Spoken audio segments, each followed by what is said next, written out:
Nou, diegene wat my goed ken weet dat ek 'n groot liefde vir diere het. Soveel so, dat ek al my tye oorweeg het om 'n plantgebaseerde dieet te volg. Ek gesels volgende oor die onderwerp met die dieetkundige Shani Legrandsie. Baie welkom hier by ons. Baie dankie Elsa, is lekker om hier te wees. Goed Shani, is 'n plantgebaseerde dieet geskik vir enige iemand? Dit kan geskik wees vir enige iemand, mits dit goed beplan word. Mens moet in ag neem die gesondheidstoestand, ouderdom, as ook die eetvoorkeure van die persoon. So sekere mediese kondisies, as ook spysverteringsprobleme kan dit uitdagend maak om 'n plantgebaseerde plan te volg, maar moontlik met die hulp van 'n dieetkundige en dokter. Nou baie mense sê gewoonlik dadelik dat dit baie gesond is. So wat is sommige van die gesondheidsvoordele wat so 'n dieet inhou? Baie goeie navorsing oor die gesondheidsvoordele. Jy het 'n minder risiko vir kardiovaskulêre probleme, as ook minder risiko vir tipe 2 diabetes, sekere kankers.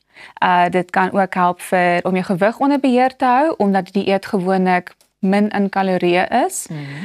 En ook spysverteringsvoordele omdat dit hoog in vesel is, as ook anti-inflammatories deur die antioksidante, polyphenols en vesel ook wat in die dieet is. Is daar enige voedingstekorte wat 'n mens in ag moet neem? Daar is 'n paar uitdagings. Vitamine B12 is moeilik om in 'n plantgebaseerde dieet te kry. So dit is maar hoofsaaklik uit diereprodukte, so die lacto-ovo vegetarians wat nog steeds suiwel en eiers in die dieet insluit, mag dalk makliker vitamine B12 inneem, as ook jou pescatarians wat nog steeds jou vis insluit. Ja. Maar jy kan 'n supplement natuurlik neem, of jy kry ook gefortifiseerde vitamine B12 yeast, wat mens ook in smoothies en yoghurt en daai kan inmeng. Yster is ook 'n uitdaging, as ook sink. Met yster, dit word nie so goed geabsorbeer van bronne soos jou lensies en jou bone nie, maar net om vitamine C te kombineer met die yster help met daai absorpsie. So ek stel gewoonlik vir my kliënte voor, gewoon net 'n klein bietjie suurlemoensap oor jou produkte, net om te help met daai absorpsie. Goed, nou vir iemand wat miskien baie aktief is of gereeld oefen, jy weet, hoe kan so iemand seker maak dat hulle genoeg proteïen en dan nou energie vanuit so 'n dieet kry? So proteïene is veral belangrik om jou spiermassa te onderhou, te help herstel. En met plantgebaseerde proteïnes is daar sekere aminosure wat tekort is. Ja. So ons dink veral in ons BCAAs, aminosure, so jy het eintlik 9 essensiële aminosure wat in die dieet moet wees. Wat heel moontlik is as jy net 'n verskeidenheid van verskillende proteïenbronne neem. So jy kan nie byvoorbeeld net bone daagliks neem as jou proteïenbron nie. Jy moet tofu, soja, jou lensies, jou chickpeas, allerhande verskillende bronne. En ook die dieet is baie keer bietjie laag in energie. So ons wil graag kyk nog steeds om gesonde vette in te neem. Jou avocados, jou flaxseeds, jou olyfolie. En dis ook iets wat ek voorheen genoem nie, omega-3 is 'n uitdaging om genoeg van te neem. En dit is ook 'n hoë anti-inflammatoriese vetbron. En so ook hoofsaaklik moet supplementering oorweeg word, veral vir atlete en net vir algemene gesondheid. Nou baie mense kla ook en sê gereeld, ek moet so 'n besige leefstyl handhaaf, so ek wil by jou hoor of jy dalk 'n paar praktiese wenke kan deel om 'n gebalanseerde en 'n volhoubare plantgebaseerde dieet dan nou te volg met so 'n leefstyl. Ek sal sê mens moet stadig begin. Ja. Begin dalk as jy nou heeltemal nie wil plantgebaseerd begin volg, begin net met 'n paar etes plantgebaseerd maak en hou dit eenvoudig. Kies dalk 4 etetjies wat jy wil vir jou werk en mix and match sodat dit vir jou pas. En kyk ook om vooraf etes voor te berei en te vries om vir jou tyd te spaar in die week. Jy kan ook vooraf gesnyde groentes kry, jy kan ook selfs geblikte bone kry, maar let wel net deur die soutinhoud van die bone in blikke, so as wil nou ook nie te veel van dit neem nie. En kry ook goeie verskaffers. Ek moet sê in Suid-Afrika is dit uitdagend om jou plantgebaseerde proteïnes te kry wat ook gesond is. Soos ek dink nou byvoorbeeld aan plant-based Viennas, nuggets, patties. Dis nie noodwendig die beste opsies nie. Ook verskriklike hoë soutinhoud, so dis beter om die gedroogde sojabone te kry en dit van scratch af te maak, maar natuurlik dit verg beplanning en dis nie enige winkel wat dit gaan verkoop nie. Gewoonlik gesondheidswinkels en aanlyn plekkies sal dit besit. En ook dink aan die gids van die gesonde bordmodel.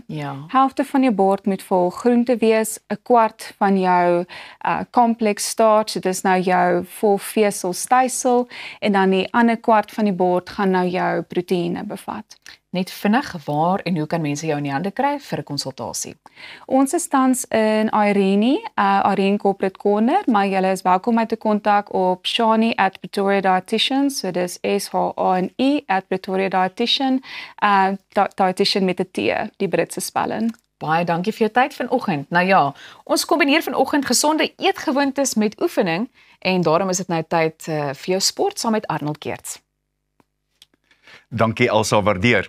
Nou ja, iemand wat daaronder in George is en bystaan om met ons te gesels, is iemand wat vanjaar sy 50ste kan, 50. Dis 4500 km tussen Durban en Pietermaritzburg afgelê het. Louis Massyn, hartlike welkom en goeiemôre aan jou. Good morning. Lekker om jou saam met ons te hê. Ek wil jou net terugvat. Dit was 'n taai een vanjaar en so gemaak met net bietjie minder as 12 minute. Vertel vir ons van die 50ste een asseblief.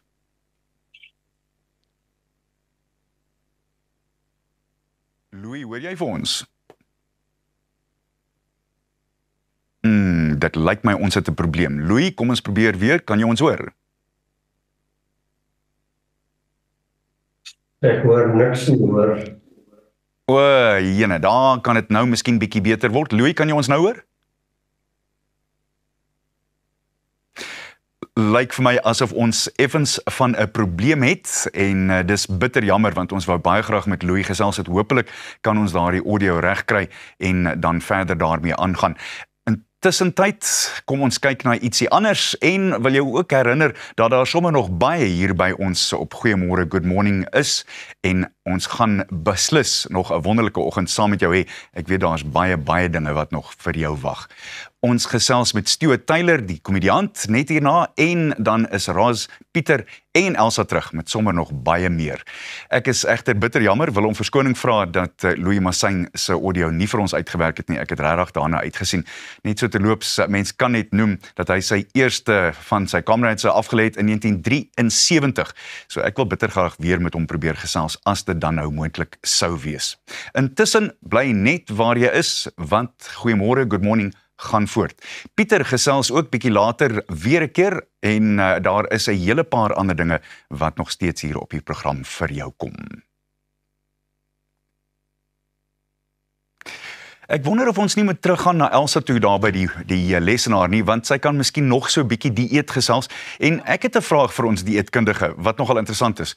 Ek is O-positief en ek het vir 'n jaar en 'n half, dis nou bloedgroep, vir 'n jaar en 'n half nie rooi vleis geëet nie en dit het my duur te staan gekom. Hoe werk mens dit uit as jy hard oefen, soos wat ek gedoen het in daai jare? Goed, so Shani, hier is ons nou terug by ons en ek is seker of jy gaan daai vraag kan beantwoord. So wat is jou raad? As jy nou hoofsaaklik meer van jou witvleisprodukte insluit. Ja. Okay, nee, dis nog goed. Dit kan nog steeds gebalanseerd wees. Ja. Jy kry nog steeds jou yster uit jou hoofsaaklik jou hoender en jou witvleis en gewoonlik vir my kliënte stel ek voor nie meer as 3 keer 'n week rooi vleis te eet as jy nou wel rooi vleis eet nie. Want dit is gewoonlik hoog in versadigde vette, as ook hoog in iets wat ons noem TMAO. Wat baie inflammasie veroorsaak. So as jy hoofsaaklik oor met vis en hoender kan bly en hier en daar dalk 'n paar plant-based Mondays kan hê, meatless Mondays, sal dit 'n goeie idee wees. So ek dink dit is nie 'n kommernis om heeltemal rooi vleis so te sê uit te sny nie. En ek dink dit is interessant dat jy dit noem want jy het vroeër verwys na die feit dat 'n mens stadig en stelselmatig moet begin. So dis dalk ook 'n goeie wenk, jy weet, om Sweets te implementeer. Daar's nog iets waar ons nie nou uitgekom het nie en dit is die vraag rakende of daar spesifieke lewensfases of toestande is, soos byvoorbeeld wanneer 'n mens swanger is of miskien 'n bietjie ouer is wat ouderdom betref, waar 'n plantgebaseerde dieet ekstra beplanning benodig. Is daar? O, beslis. As ek nou dink aan swangerskap, Ja. in tydens swangerskap kort jy meer yster en soos ek genoem het met plantgebaseerde produkte, die non-heme iron wat ons in daai produkte kry word nie so goed geabsorbeer nie. So dit verg goeie beplanning en om seker te maak jy absorbeer soveel yster as moontlik, soos wat ek genoem het van die Vitamiene C, asook jy kan seker maak jy neem nie enige tannine saam met jou kos nie. Dit is byvoorbeeld 'n bietjie rooibos tee of koffie saam met jou eetes. Dit gaan ook ysterabsorpsie verhoed. En dan ook omega-3 is natuurlik ook belangrik vir swangerskap. En met omega-3, die geplantgebaseerde produkte het hoofsaaklik ALA omega-3. Nou, dit moet dit moet omgeskakel word na die aktiewe vorm van omega-3 in die liggaam, EPA en DHA. En daai ALA se omskakeling is maar net 15%, wat baie min is. Dus sal 'n goeie kwaliteit supplement nodig wees waar die EPA en DHA hoeveelheid meer as 500 mg is. Daar is as jy nou baie streng vegan is en jy sê nee, ek gaan ook nie omega-3 vis inneem nie, dan kan mens alge omega-3 ook kry.